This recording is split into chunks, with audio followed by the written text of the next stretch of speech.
So when we first started working on our project, the first thing was to put together, basically physically collect all near entire collection of these women's writings. We have been working on these women for over 2 decades, but we were still missing some primary sources. So initially we collected all the written material, and then we started reading them. Last year we devoted our times to read and make selections from the writings of these women. And then we sent these selections out to our translators, and right now what we are doing is that we are reading the original Armenian texts comparing them with the translated versions in English. So one of us is reading out loud the Armenian original, the other is following it from the English translated text, and we are discussing what kind of footnotes we need to add, what kind of information has to go to the preambles that we will be writing for these texts, what kind of connections, because now that we have the chance to read the selections back to back from each woman, and with the translated versions we have a more kind of complete and coherent narrative of our own anthology, and we have the chance to highlight the intertextuality of basically these texts and the biographies of these women. So our book, as first of its kind, presents 12 women and their writings and their political activism, and at the same time we're basically like producing a book that covers from 1862 to 1960s history of basically Armenian history, the most important turning points of Armenian history.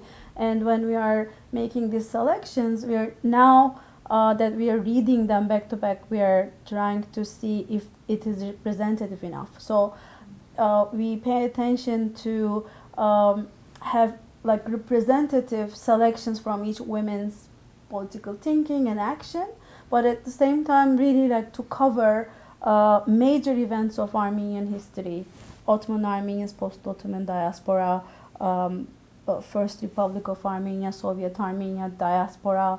All these major events are basically these women wrote. They were political actors, they were historical actors, they reflected on them in their memoirs, and also wrote political essays about major events. So we really want these texts to be included in our book, and we are really excited about the fact that our book will be a unique resource for to see how women were historical actors and political actors.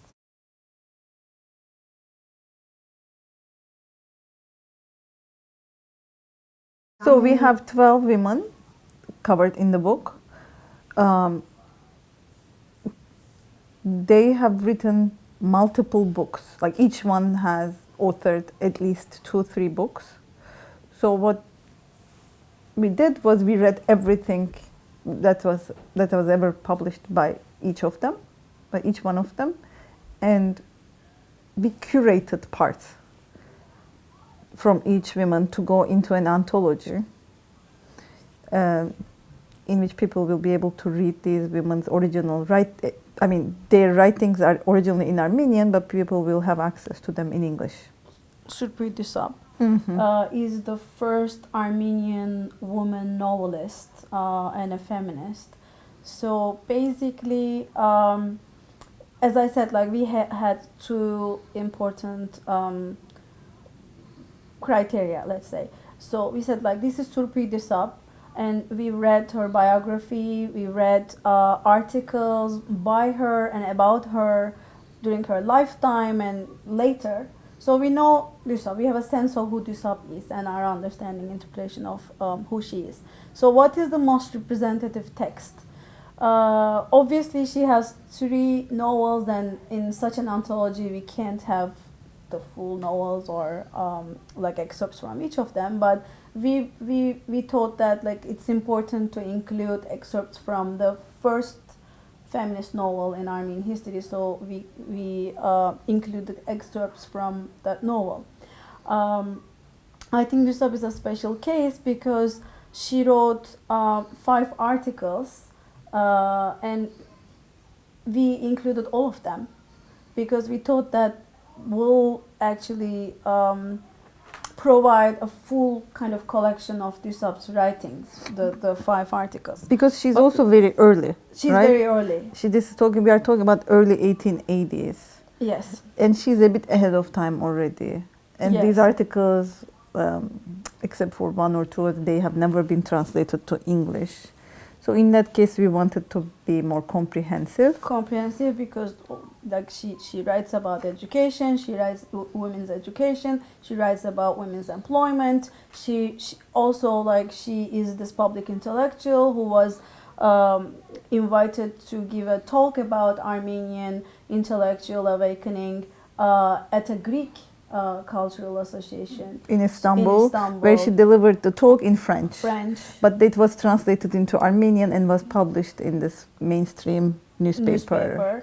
So it gives us a sense that she was actually respected as a woman, as an Armenian intellectual. She was respected, and she was considered to be a representative, so that she of the Armenian intellectual community, and she was invited by the Greeks to deliver the speech about Armenian intellectual life and national awakening. Specifically about feminism, I think we also had this as a criterion about what they think, about how each author thinks about or writes about the ideology and the movement called feminism. Mm-hmm. That's another criteria, yes, very right. So like for example, Zabela Sadur is actually, it's a good example because she is a poet, but we only have like 1 poem from her. She's known, I mean, in the book we have all. And she wrote a novel, she wrote short stories, she's an important literary figure, and we actually emphasize that. But in our book we have her articles that emphasize her feminist activism. The speech that she delivered for the organization that she founded, her some articles where she talks about feminism, European feminism, and her own kind of like articles that prove us that these women in Istanbul were in touch, were informed by European feminist movements. In general, we wanted to understand and be able to communicate to the reader how these women thought about gender relations in general, and how they thought about gender relations in relation to the broader national agenda of the Armenians, which keeps shifting, of course. From the 1860s to the genocide, it's one, post-genocide diasporization, it's another, and in the Soviet Armenia. Yeah, and also like one very important criteria was really like because this book the title is Feminism in Armenian, we included these texts where Armenian women discuss, what feminism is and like how their approach to feminism. Another criteria is really to mark these historical moments of Armenian history and how women were in conversation with it. So like 1908, the Young Turk Revolution, the genocide, post-genocide. So, for example, we included Zabel Yesayan's report on Armenian orphans, basically to highlight, to show. To show how important Armenian women's Armenian women were in shaping Armenian history, basically. It has been a journey full of excitement. Yeah. Surprises, yes, in the sense that we retrospectively construct a version of history where it really is, even me automatically, it's populated mostly by men. Right? Historical actors of history are men. But you look at the past and you see that these women had, like the men, like the Armenian government or the Armenian national administration, depending on the time, they did give these women significant roles to play. So it is therefore, the curious thing is, how come these women were so active at one point, but we know nothing about them? There is a discrepancy, really. That is the most surprising part, that we know that they existed. Now we know what they did. But what happened in between, that we are deprived of their memory? What was really surprising and exciting for me is that, okay, we knew about these women in terms of their feminist perspective and writings and stuff. But now I think, personally, I know more about, as Lerna said, how integral they were in national politics, and how smart, how strong and bold they were. Because everything that we've read and we know about Armenian politics, they had a say. Not only they had a say, they wrote about it. Like, for example, Maribe Leryan, I have a crush on Maribe Leryan. She has this wonderful article on Armenian Revolution. What is Armenian Revolution? And she defines it. She could have been the ideologue of the Armenian Revolution. Very serious. Like, she and Arshagui Teotik, they devoted pages of like conceptual, philosophical writing on what self-defense means. So like all these concepts that we are struggling to get today in the world, they wrote about them, and I was fascinated by, for example, things that, I mean, we have been discussing about this, like when we are reading Yesayan and Maribe Leryan, and this question is there, like how would you be a member of a subjugated, suppressed nation, and you believe in self-determination and self-defense and your people's rights, at the same time be a socialist, be an internationalist, be a peace activist, be a feminist? Like, they are struggling, not in a shallow way at all. They're really struggling on the ground with these questions. They all wrote about war and peace. They all wrote about conflict, interethnic conflict, and very refined understanding of like not generalizing, not reducing any conflict into like any ethnic or religious terms, but at the same time being very realistic and brave about this being suppressed, being oppressed, being subjugated. This is a woman named Zaruhi Bahri. She was born in Istanbul in the 1880s, and she died in Paris in the late 50s. She was active in the Istanbul Armenian community in the immediate aftermath of World War I. In various measures, one of them was that she was one of the founders and runners of the Armenian Red Cross, which housed the orphans or the wounded or the previously kidnapped people that were affected by the Armenian genocide. She also had other roles. She was the head of the Neutral House. Her brother was one of the victims of the 24th of April 1915 deportations from Istanbul. So I'll add that. This is what we are discussing, or like in what ways what Zaruhi Bahri did is relevant. For instance, in this one particular text, she's having a meeting with a Turkish woman who is her collaborator at this particular orphanage called Neutral House. Neziha Hanım and Zaruhi Bahri are neighbors. They have this collegial relationship, for instance, but at the same time, Zaruhi Bahri is never giving in to her demands, and she's proud about this. And because of Zaruhi Bahri's work during this time, during the 4 years of Allied occupation in Istanbul, her whole family had to leave Istanbul in 1922 when the Kemalist forces entered the capital.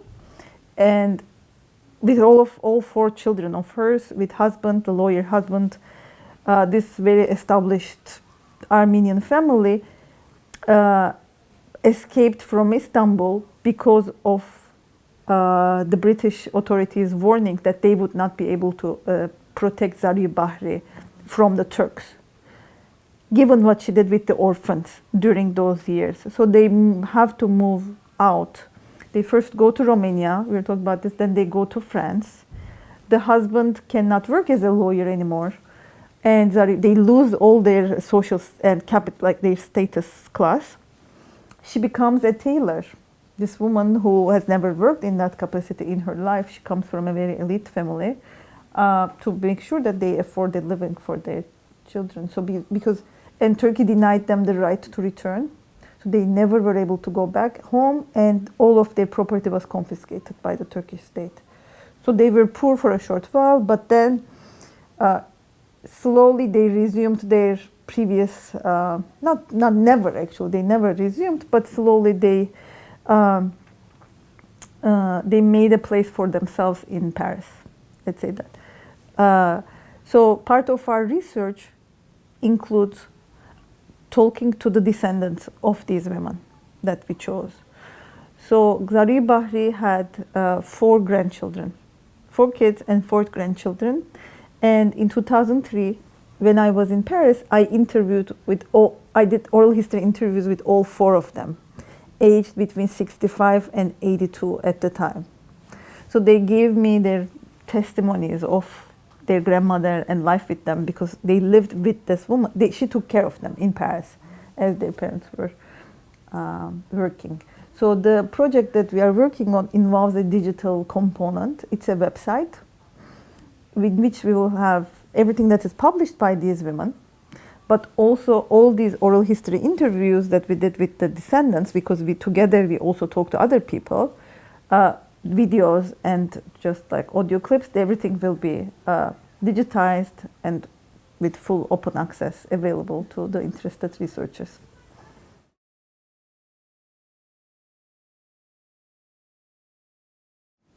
First of all, we want the book to be read by anybody, academics or people outside academia, or interested in the global history of feminism. Like whoever is interested in understanding more about feminism should read this book. Then basically like Middle Eastern studies, gender and sexuality studies, of course Ottoman studies, Armenian studies, but beyond that, Russian studies, Slavic studies, or American studies, because we have these texts, these women's texts are they're intertextual.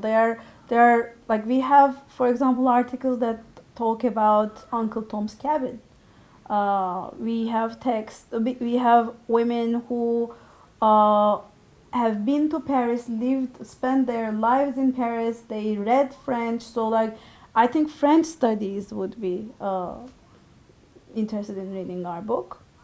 Also, we have we have more of these like scholarly or public goals, but we also have more of an Armenian specific goal, in the sense that by highlighting, by turning this invisibility upside down, by making these women visible, we also want the current generation of Armenian women know that they have a past, that they can have a voice in their community, and that voice should not be, that voice can be, we think that we can support that voice if we can show them that, but this is what Armenian women have been doing in the past. The fact that we don't know about them does not mean that they did not exist or because their voices were weak. You know, we call this unblocking of memory for the goal of really presenting role models to this young generation of Armenian women and the future ones especially. To make them feel empowered, their capacity. Yeah, because if you don't have a history, you really have your vision of what you can do is already restricted. This is the power of history that we are using for our benefit without lying about it.